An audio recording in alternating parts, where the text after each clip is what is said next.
Well, hello, my paranormal peeps, and welcome back to the Deep Woods Paranormal podcast. I'm your host, Matt Harvey. I'm an investigator, I'm a storyteller, and someone who spent more nights in haunted locations than I can count. So, across the United States, the historical hotels hold more than memories. Behind those elegant facades and whispers of tragedy, lingering souls, and the kind of energy that makes your hair stand on end.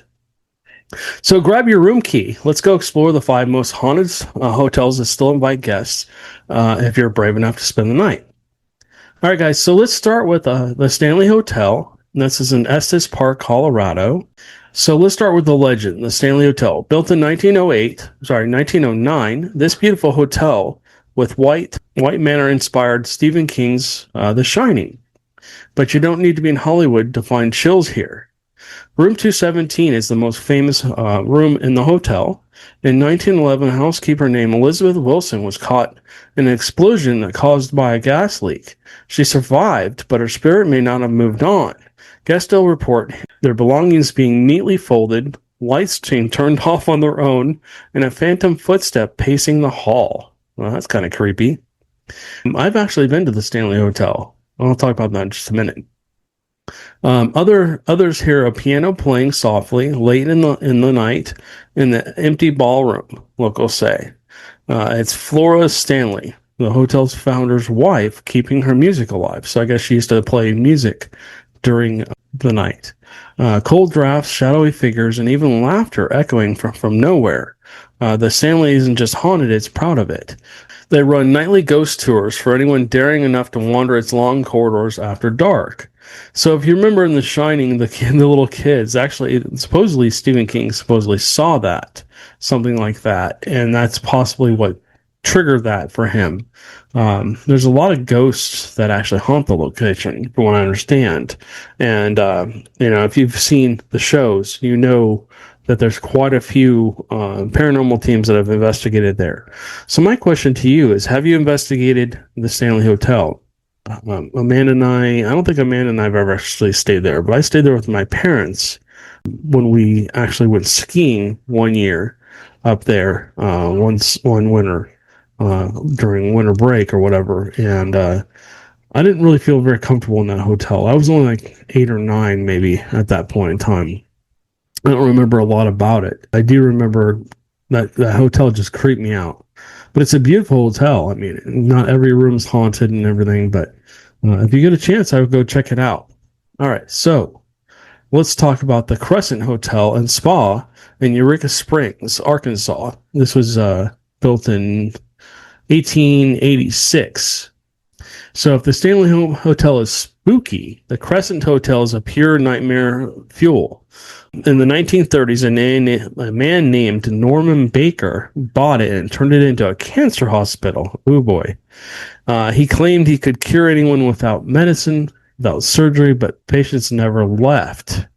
When investigators excavated the grounds, later that year, they found jars filled with human remains and tissue samples, horrifying proof of his crimes. So it sounds like he was actually operating on people and probably killing them and basically just doing autopsies on them. Today, guests report seeing apparitions of patients in hospital gowns, ghostly nurses pushing gurneys, and lights flickering in the old treatment room. One guest left coins on a dresser overnight. By morning, they were perfectly rearranged in a neat triangle. Interesting. The Crescent calls itself America's most haunted hotel, and it might just be right. So I've actually never been to the Crescent Hotel. It sounds like a very creepy hotel. Imagine, I've spent, unfortunately, many nights in hotel rooms. I mean, in not only hotel rooms, but also in old hospitals where things have happened. You hear like people talking and whispering and stuff like that. And, like I said, I've been through many, many hotels in my life, and probably thousands actually through my paranormal journey. But I mean, I can't imagine staying in a room where somebody was being operated on, and imagine what was going through those people's minds as he was basically doing what he was doing. I'm not going to even get graphic here because we might have kids listening, But imagine you're being basically autopsied while you're probably either slightly asleep or hopefully not awake, right? That would cause just automatic trauma. And for somebody to take your life so soon is just amazing. If I remember right, he had all kinds of. I've actually seen a special on this. He had like trap doors and stuff like that, and he would do all kinds of horrible things. He would put carbon monoxide into rooms to hurt people and stuff like that. This was like if you ever seen the show Saw, I mean, this was basically not that crazy, but it was just basically a death house. And so imagine going in there and staying in there. Imagine if he's still haunting those grounds. That would be insane to stay there. But it would be really cool to investigate, I think, as a paranormal investigator. You always want to go into the most haunted locations and see if you can document anything for yourself. And so, anyways, have you guys investigated the Crescent Hotel and Spa? What did you experience? Leave a comment down below. We'd love to hear about it. All right, so next location, the Omni Park House in Boston, Massachusetts. Our next, so this is where history and hauntings walk hand in hand. Founded in the 1850s by Harvey Parker, this elegant hotel once hosted Charles Dickens, J.F. Kennedy, and dozens of other American icons. But it's not the famous living guests that make it legendary. Floors 9 and 10 are home to flickering lights, sudden temperature drops, and the ghost of Parker himself checking on guests long after death. The creepiest story is the elevator that keeps stopping on the third floor and when no one's inside. Staff says it's Harvey taking one last patrol. Add in moving shadows, disembodied laughter, and persistent scent of cigar smoke from an era long ago gone, and we've got a haunting that blends class and chills perfectly. So, yeah, I mean, we've smelled like old cigar smoke in locations.